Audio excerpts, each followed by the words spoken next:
So just quickly, Yeah. do you ever come across those videos of people just folding origami or a No. paper airplane or something like that? No. I don't know why Instagram thinks I like that stuff.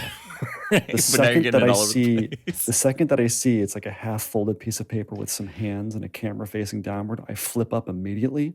It's like, I Okay. don't want you thinking I'm going to watch any of this Instagram, Right. any of it. But you're still getting it? I'm still getting them. Like every, I don't know, every 10th video is like, I'm going to origami a Star Wars battle cruiser. So this is the measure of an episode, where it is our continuing mission to explore what makes Star Trek proper Star Trek. And I don't know, unless you've got something, it's just kind of a beautiful send-up of what Star Trek is. What Lower Decks is, which is a reference show. That's true. That is fair. Which, I've got a question for you about that.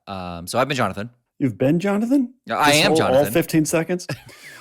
Well, yeah. I have been, am, and will be. For this episode, I will be Jonathan. And the criteria by which we judge these episodes, number 1, is there science fiction inherent to the plot?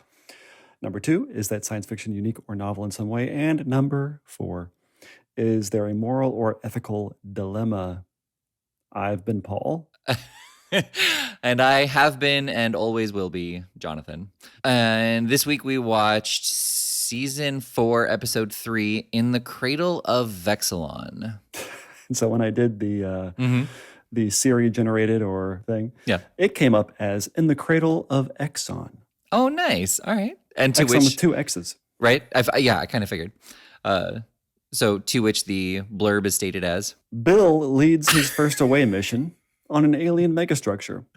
Not too many weird words on that one, so it's not as entertaining. Not at all, but I just...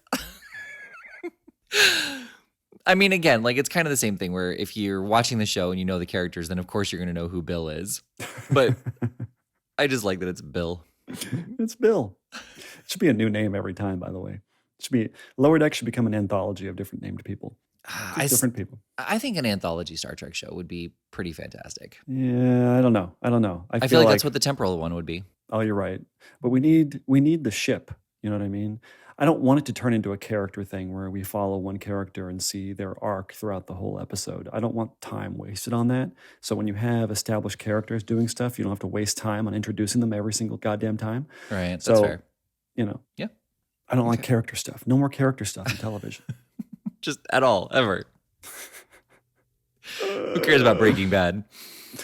Okay, so this whole episode was a very interesting one to me. Okay.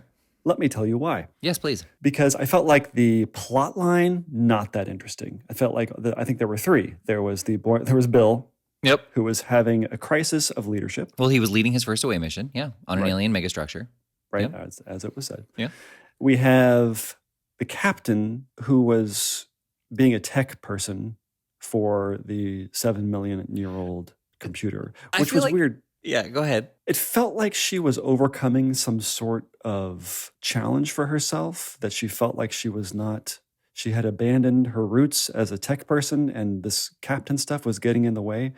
Kind of like in Independence Day, where President Bill Pullman, we learn, becomes a fighter pilot, or was a fighter pilot at a certain point, and he was happy to get back to his roots by the 3rd act of the movie. Anyway, my point being is that it felt very out of place. It felt very Janeway to me, or very, actually, I didn't realize it until just now, very Barbie, where she's like, oh, I used to have this job, and like just suddenly started doing it. Right.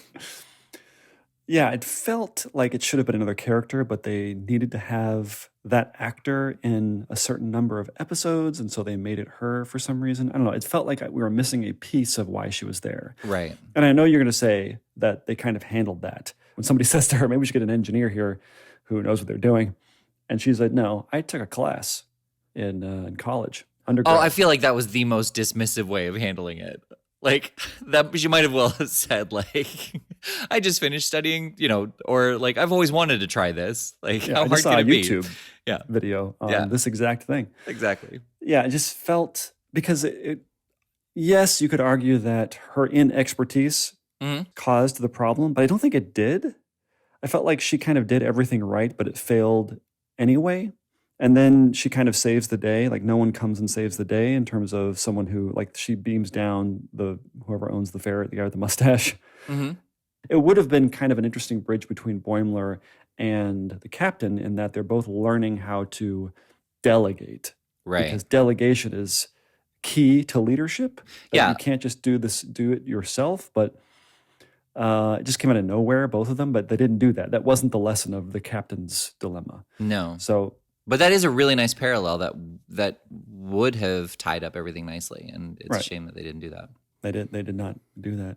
And then the third plot line was Mariner and them being given, they've been hazed. Ultimately, we learned they've been hazed. Mm-hmm. And that whole thing where it just became, the amount of references flying by my head, I couldn't keep track of them, but it was very funny. Well, yeah. So my question is the face in the metal alloy. Like, do you know what that's referencing? I do not. No, it must have been a reference though. They spent way too much time with it. Yeah. But we did definitely reference or catch the reference. Of course. Of whatever thing that was from DS9. Uh-huh. Because first of all, you have made many references to the song that they used when he goes into whatever apparatus that. Well, I love that she was like Alamaré, lemon meringue. Yeah, so good. And here's the thing. Here's the most interesting part that I was going to get to about this. This is what I was kind of laying out the plot. It's like not that interesting. It's like, yeah, they're being hazed. Like there wasn't a lot of necessarily Star Trek. It was a little Star Trek decal. Mm-hmm, mm-hmm. Except the whole plot line of the ring and the million-year-old civilization is super interesting to me. I'm kind of bummed out that they used this on Lower Decks and not Picard or something like that, where they come across this ancient civilization computer, whatever. Mm-hmm. And it's this spinning thing. It's like a utopia. Everybody who lives there is like, why is this not being battled over? Right. Or why aren't they trying to duplicate this? Why isn't the universe littered with these things? And then they could say, well, we don't know how it works. What do you mean you don't know how it works? It's right here. It's a computer. It's like, well, we've studied it. We don't know what the secret sauce is to how it's able to continue to balance all of these different values. It's interesting. The rabbit hole digs itself, right? Right. Mm-hmm. Mm-hmm. And I was kind of bummed out because every time they started just scratching the surface of what's happening with the computer and what their lives are like, and it's very ephemeral, but I loved it. Like I was riveted, even with all of the kind of not so interesting plot lines that was zooming past. I wanted to know so much more about that. Right. In terms of criteria number 1, I think that's a good check. Right. Yeah. Yeah. I would say more so than any other Lower Decks episode. It was just, I don't know, I was fascinated. Weren't you? Well, I thought it was referenced to another episode, and I was shocked to learn that it was not. Like, I feel like I've seen that structure before, and I have. I'll tell you where you've seen it from. Okay, yeah, because I think I just figured it out. Where did I see it? Halo. Oh, no. And it was fascinating to me then. Right, that's not where I remember it, though. It's from Treasure Planet. Oh. Not nearly as cool nerdy as you were just referencing. Like everybody loves Halo. Everybody's played Halo. I have not. But, talk to me about Treasure Planet and Disney. Sure. We're here for hours. It has its own subset niche following, very high, because it was very contentious or something like that. Didn't it like bankrupt Disney or something like that? Treasure Planet? Yeah. Yeah. Am I getting that wrong? No, it was, obviously it didn't bankrupt Disney, but it was... Or the animation, Disney animation, I mean, yeah. But yeah, it was one of the biggest disappointments. Kind of sad because Bill Keenan, I want to say, like he's the artist of the Family Circus. But anyway, I just found it fascinating. I wanted to know more, but I understand that's not the mission of the show. It's to be funny. Was it particularly funny to you? I was smiling through the whole thing. I enjoyed it. Nothing really made me laugh out loud. The part that frustrated me was the end with the hazing, which I'll talk about. But the other thing that I was talking about with it being a send up was I kind of liked, like I'm not sure that the sci-fi, like, yes, I think it checks off criteria too, but I'm not sure that it checks off the first one just because they did nothing with the technology. Like, it was all magic. Even even with waking up Boimler, where the doctor was like, holy shit, that worked. I know, that was funny. Well, and then he like passes out again, and she's like, all right, everybody out. Give me 30 cc's of whatever it was that woke him up. Whatever worked last time. Yeah, it's pretty funny. I probably laughed. That's probably the funniest part of the whole episode to me. Yeah. Like, but, just the fact that like they kind of did a wink at Star Trek where they're like, we just use technobabble here anyway, so we're just gonna like not even bother with the technobabble. We're just gonna say whatever you used last time. But in terms of what you said about the science fiction and is it novel, I think that it is an amalgam of a lot of different. It is actually ultimately a reference because it's an amalgam of a lot of different plot lines. Like there's the computer plot line from the original series, which an episode which I think we've seen.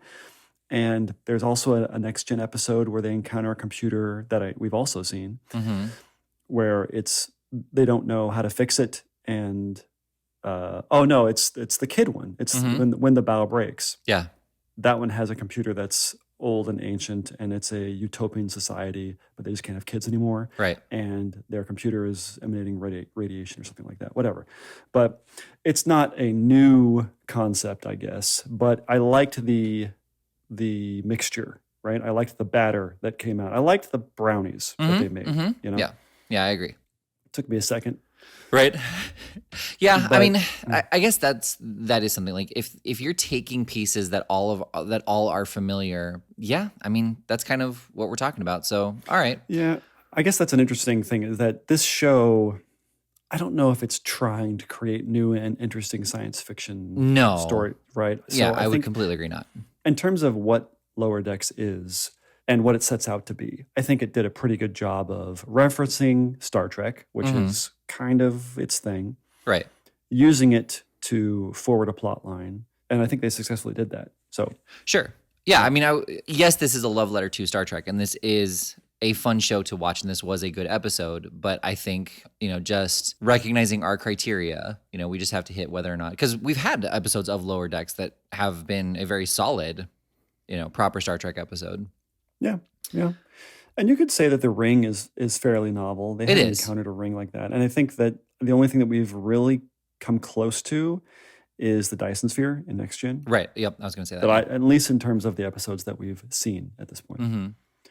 I just wanted to see more of it, which I know I'm never going to get, but that's what I was thinking. No, it's very much like the Dyson Sphere. Yeah, they solved it. They're on their way. Like, this is never coming up again. Yeah. Never coming up again, unfortunately. Which is kind of interesting, again, because this was not something that was very uniquely animated. Like, this is very much something that any other show could do. You would just have the establishing shot outside of it where there's this huge ring, and then you beam down to the planet and everybody looked humanoid. This is something that they could do on any other series, this ring, because of how long it's been around. Like, they could even establish that Strange New Worlds could go visit it. Yeah. I mean, millions of years. I mean, I just don't know. It's one of those things that is so awesome that why isn't, like I said before, why have we not seen this before? Right. In terms of there being more of these things. I don't know. It's could have been cool. And it's been established now, so maybe it will be cool later. Not necessarily in Lower Decks, but just somewhere that it is brought up again. But probably not. There's a lot of one-off aliens. Right. It's too bad. Yeah. I like the big eyebrows, though. I like that was sort of the defining feature of their faces. Right, yeah. Well, and again, same thing. Like, I love that in this animated series where they can make them look however they want, they're just adding really big eyebrows. Like, yeah, I guess the need or the want to make interesting aliens is not as important as all the other stuff in this new Trek. Yeah. But so another thing occurred to me. So we've had some Instagram comments. So the video that they were referencing was that it must be very difficult to staff a show like Lower Decks, where you need to have some established comedy writer who's been around the block a couple times and knows what to do, and also is a Star Trek fan. Right. And the comment was, well, they can't just watch reruns. There's reruns you can watch, and then you can all of a sudden have all the information you need. which is akin to what I said earlier, which was handing you an encyclopedia saying, here's all the information, make some jokes. Exactly. And this episode totally reinforces my point, which is just because even if you were to watch all of the episodes, which is 700 plus episodes, which is a huge task, it would take you weeks of just watching episodes. So in terms of having somebody knowing nothing or very little about Star Trek and having them on as a writer and being like, hey, you should write this Star Trek show, something that is very niche and very specific and whose fans like it because of its specificity in terms of the canon, right? That's why everybody gets all butthurt when somebody changes something. So this idea that even if you were to watch all of those things does not make you a Star Trek fan. Right. Nor could you even possibly remember all the details. And this is a great episode that underlines that point because they had so many random references that were not overt references. It wasn't like, oh, he's got a tricorder. Right. I saw that in one of the episodes that I watched. Right. Yeah. Right? They're going to use a photon torpedo. Yeah, I've seen that. Right. Lieutenant Kirk did that in all the movies. No, these were super subtle. Like the idea of the $7 million nope, 7 million year old computer. That was, like we said, it was a very subtle amalgam of references of all of the different stuff spanning decades. So this idea that, oh, somebody just sort of put all that together, having been a non-fan who just watched the shows, no way. Right. And the super weird one with the DS9, Alan Murray, blah, blah, blah, you know, there's no way, right? Well, yeah, like it's one of those things where if you just were watching reruns and you were in your own little bubble, and because the other thing to speak to that is if you were told that you need to know Star Trek and they gave you an encyclopedia, like the amount of overtime that you would have to put in of just watching everything and getting like submerged in the culture to recognize what people talk about and what they don't. Right. Yeah, exactly. Yeah. What do people like the memes? Yeah. All the memes. Yeah. Yeah. You know, so like you would have to watch that episode. Would Come Away Home, Far From Home, like Far From Home. That's it. The Voyage, Far From Home. Right. Far From Home, Coming Away. But what was I saying? To like recognize that episode is like kind of, it's not even a guilty pleasure. Like people just enjoy hating on it. And then to have Rutherford like fly through all of the levels and disappoint the players that are in there. Right. And they like nailed every single one of them, right? Yeah. Yep. Yeah, that's not somebody. He's like, release the gas. Come on. Yeah, that's not just somebody reading a synopsis. Right. You know, that is somebody who's a fan. Yeah. Putting it in there. And again, I don't think you could have different people be the reference people who are the comedy writers. It just wouldn't work. I mean, although in this episode, it kind of was that. It was kind of like, here are the references, and the plot line is kind of superimposed on top of it a little bit. So maybe there are people who are specifically for, here's the relevant reference. Here's the things that people like and that have kind of made it through the decades and seem to be well, yeah, I mean, maybe it is a writer's room where they'd have Star Trek fans and comedy writers, and the Star Trek fans are talking about things, and then the comedy writers are like, well, what if this happened? Would that be funny? Yeah. You know? Yeah, exactly. Yeah. So they might be separate, but you can't do a room with one or the other. Can you imagine the Star Trek neckbeards? They're like, just like, no, that wouldn't be funny. Right. It's disrespectful. You will apologize to me immediately.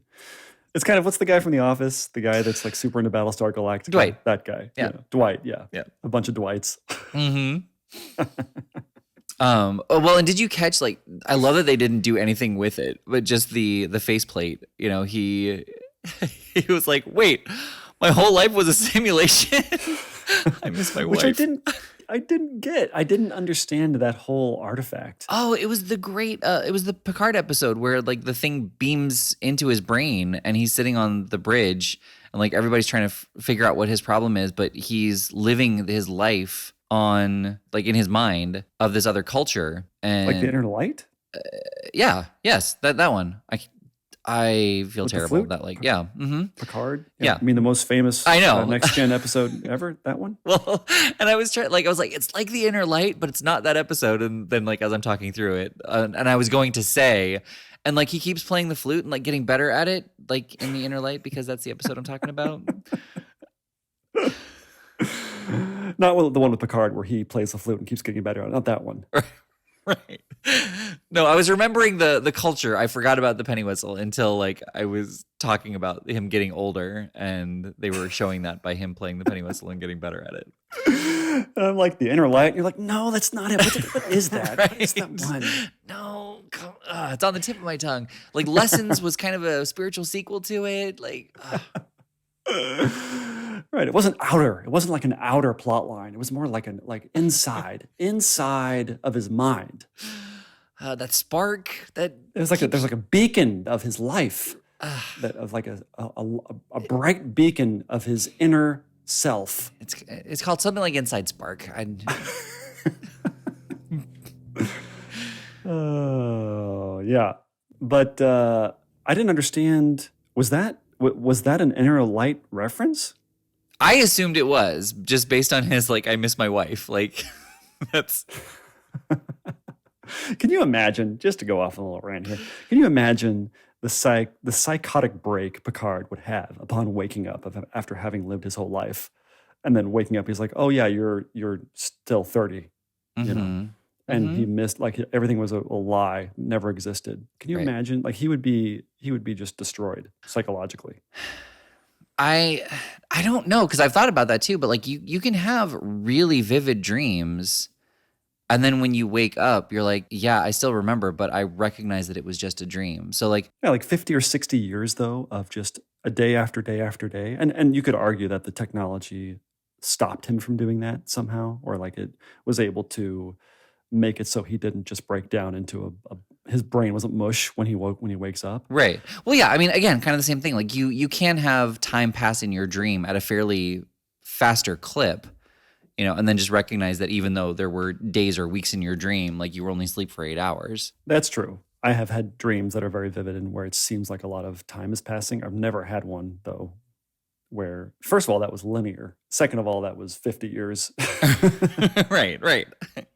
It would be interesting in the Inner Light, though, to handle that problem if the writer so decided that he woke up and didn't remember anything, which I know would be counter to the whole purpose of the machine that kidnaps him, but that he can play the flute that he couldn't play before. That was sort of a vestige of his experience.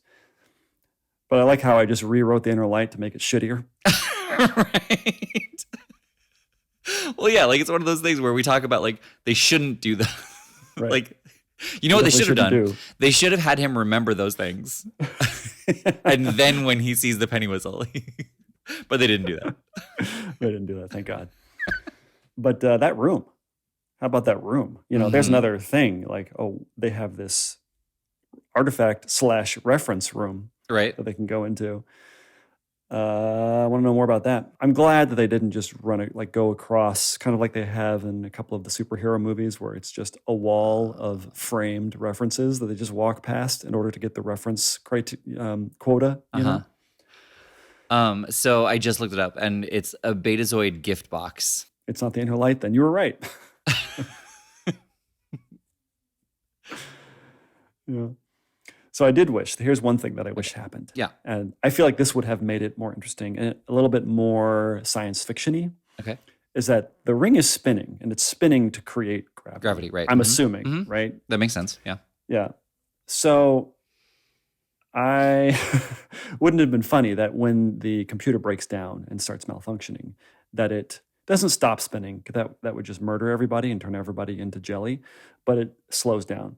Right. And so they're constantly having to work against gravity. So imagine, instead of it being a volcano thing, that it's just the Boimler's having to carry whatever those things back and forth against gravity. Like it keeps kind of wobbling and moving. Right. And everybody kind of has to deal with that problem of gravity being unpredictable. That would have been fun for me instead of the volcanoes erupting and, you know, all that stuff. Like that felt like would have been a more interesting concept. Yes. follow. And it would have been funny because, you just have people painting and it's just Right. it would have been a nice little well of gags that you could have done. That is gravity gags. Right. Rather than just having the computer create volcanoes. Yeah. Create volcanoes. Yeah. And it would have been easier to animate. Yeah. Less stuff flying through the air, things like that. Where were my super Star Trek nerds in the writer room then? They should have come up with that. But that should have been a thing. Right, but that's not really a Star Trek thing. That's a comedy thing. That's the comedy writer's fault. That's true. You're right. But see, there you go. It's like you need somebody to bridge that gap of I am a science fiction fan and I also write comedy. Here's something where we can do those two things together, right? You just can't, when there's that disconnect of content versus comedy, it just wouldn't be as good. And I think they must not be doing that, at least not entirely. I'm sure they have fact checkers and all that stuff for Star Trek, but they must all be fans to some degree, right? Well, yeah, I don't think that there's anybody in there who is a comedy writer and is kind of like take it or leave it on Star Trek. Like, then you are in the... Can't be. Right. You definitely have the wrong job right now. Except all the executive producers who are in charge of all the new Trek. Yeah, but, they're always living in a bubble and have no idea like what the fans want, and they just have knee-jerk reactions, which is why Morbius was re-released in theaters. I didn't see that. Oh no! Oh, don't even know what it is. Yeah, you need to look up the story of Morbius and the fact that like just its whole release timeline. It's a beautiful disaster. It's amazing that it even happened. So I do want to talk about the hazing. Like I'm so irritated that they went to the trope of hazing. They knew they were being hazed, then they thought they weren't being hazed because of the story. And so Tendi went in and found all of them, and it was the last one she clicked on, and it turned out to be an actual problem. And then they go into the bar, and the guy's like, yeah, I was hazing him the whole time. I wish that they either had found the chip earlier, he was being genuine and it wasn't hazing, or that there was no chip. Or that there was some sort of consequence for the hazing that, they did actually find something. No, that was supposed to be a haze. What are you talking about? No, we found this and it could have been terrible, or there was some sort of crisis. Right. It was funny though, when the guy who made them do all this stuff gave them the sob story. Mm-hmm. And then she's like, no, please tell me about this terrible jazz thing. And she turns around and is like, go fix it. It's funny. I love the angry. Yeah. It was just funny. I laughed at that part too. What was it? It was Trillian flop jazz? Telluride. Yeah, Telluride slop jazz. That's what it was. Yeah, that could have been a whole episode. That whole thing. Like exploring the whole isolinear chips, et cetera, et cetera. Mm-hmm. Again, I'm wanting it to be something that it's not. I understand, but right. Well, yeah, that had enough juice as a plot line that it could have gone a lot of places in terms of them exploring the ship and how the ship works and those isolinear chips and what the fuck they do. Right. It's never quite clear exactly what they do. Yeah, exactly. Well, and there were so many in there. But one of the things that we really appreciate about Star Trek is the fact that it does subvert tropes, either in a in a very clever way or in a subversive way. That's true. And this time around they just didn't, and it wasn't even for the jokes. Maybe it was for that one joke. Yeah, we were hazing him the whole time, but that's so worn out that it was just I was really disappointed by the button on that storyline. Yeah, it's also really mean, right? I mean, I guess they were going to be mean too.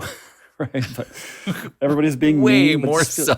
Yeah, and also you took 3 officers who you've just promoted and wasted their time for how long? Mm-hmm. You could have been using them for things that are actually need to get done. Get done. What?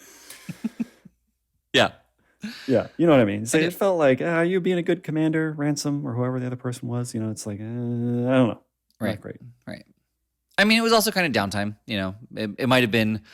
Well, and that would have been another part too. That would have been great. Like if an emergency, they did the hazing in another episode, and they're trying to decide whether or not they're being hazed, and like maybe they stack hazing on hazing, saying, guys, never mind. Like this is, like maybe they call Wolf too many times. They're like, this was a hazing. It was supposed to be super obnoxious, take a long time, but we have to call you off of it because we actually do have this emergency, and then he brings him out to something else. And then the same thing, he's like, all right, this really is hazing. It's not an emergency, but we do have something else that came up and this is an emergency. That's funny. Yeah, it would have been good. Or they don't believe it, that it's not a haze. Like the real emergency is not part of the haze, Yeah. And they're like, no, the ship is going to crash in like 15 seconds. We have to do something. It's like, yeah, right. We've been through this before. I'm going to the holodeck. Right. So yeah, they could have done something. I would have been more fun, right? Mm-hmm. But I think it needed more time. And there were 3 plot lines in parallel happening. Right. Which is interesting for a 30-minute show that, it also kind of speaks to how thin the plots are, which again is fine because we're here for the jokes. Yeah, exactly. But yeah, that they had to fill in 3 separate timelines to fill in a 30-minute show. Yeah, it's too bad they did that. Mm-hmm. Maybe they just don't have enough time to write. That's very possible. Yeah. So I guess theoretically a proper Star Trek episode. Yeah. Mm-hmm. Yeah. Given it, I was saying no, just because they did so much of just magic-y stuff with it. But the setting itself was a unique and novel place. And the setting was what moved Mariner's plot forward. And so you really couldn't have done her plot without the setting. And one of the things that is starting to grate on me, but it does really help solidify the third one, is that they have that the Full House very special conversation, at the end, where the episode with Boimler and Mariner, where he's like, I don't know, the last time we got separated, Boimler and the Vulcan, you mean? No. The previous episode where Mariner was Okay. stuck with the Voyager episode where Mariner was stuck against the wall with the virus slime. And he's pouring his heart out and explaining what his dilemma was. And now here again, we are with Boimler pouring his heart out to the Vulcan. Yeah, he did go into something that was very specific, and it wasn't sort of, as you said, Full House kind of, we get it. Mm-hmm. We know, we understand. We all knew why he was doing what he was doing. Right. Right. I think that's the grating part is we've seen this dilemma before, right? Yeah. We've seen this problem of I can't let control go. I can't let go of control. Well, what's the word? That's delegate. Where you relinquish. Oh, you can't relinquish control of the situation because of whatever the problem. Is there a more creative way to give him a leadership demon? Well, and the other part of it too is I don't feel like we need to be slapped in the face with the dilemma that he's facing. Have someone else address it without talking about it. Mariner could have just said hey, what's your deal? You're really off today. You just know that no matter what happens, you and I are going to be friends, and resolve the dilemma without telling what the dilemma is. Same thing here. Talon or whatever her name is could have just said you need to trust your team because you have worked with them before when you were not their leader. And now that you are their leader, you need to show them that they can trust you. That kind of thing. Don't have him throw up his dilemma to have somebody else be get over it. Yeah, there's got to be a better way to do that. Yeah. Hopefully they find it. Right. Yeah, I don't know. It's a maybe from, or I'm just like an it's a yes, just in objective alone. Where we are not this was a solid Star Trek episode. We're yeah, it ticks the boxes. It's mathematically yes, but doesn't give me the feelies. Right. Yep. Except for the ring. I want the ring. Yeah. I want to go there. But it was a good episode. I think we've talked about this before way back in the day, but the ship is either way farther away from the planet than they're calculating, or the planets are much smaller than Earth. Well, and they can't be that much smaller because there would be no gravity. Right. No, or not enough gravity. So I think they're just farther away. I think that they want to put the whole planet and the ship in the same shot, and so they just can't. It's impossible to do that without fudging it a little bit. Exactly. It's kind of like when we came across the Next Gen episode about the Dyson Sphere. Right. The Dyson Sphere is big as it has to be. It's unfathomable how big it would have to be. To cover a star. A star, but far enough away from the star. That's not burning up. Right. Molten metal on the inside, that it would just look like a wall. Right. When they were up against it. But they kind of gave it a curve because they wanted to, to show that it was a planet and not just a wall. Right. Yeah, just even talking about that, it has to be the diameter of Mercury's orbit, if not more. if not more. Yeah. Which in a is humongous. sphere.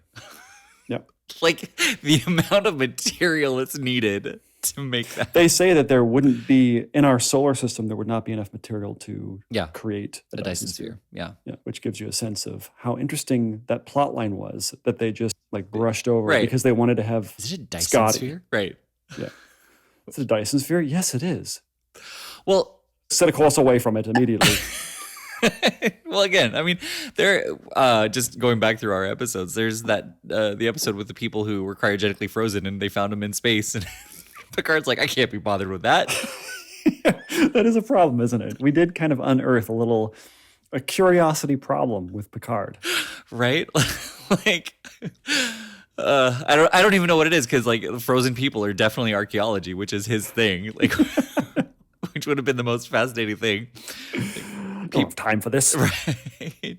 I mean, I get that like Romulans are there and that's a little bit more pressing, but like he shouldn't be super irritated. No, even before there was a problem, or I don't actually know when the Romulan problem happened in the course of the episode, but when they just happened upon the time capsule thing, right? Even then they're like, oh, Worf is like, there seem to be life signs in there that could be hundreds of years old. He's like, oh, I guess we'll stop. Can we just pick it up? Yeah. Wasn't it like they were going to pass by it? They're like, wait a minute, they're life forms. And Picard's like, oh, I don't have time for this. All right, fine, let's go check it out.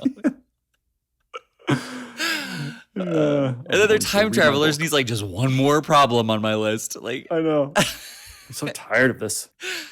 Yeah. So, I mean, maybe that might have been the point of the ring in and of itself. Like, here's this amazing bit of technology and whatever.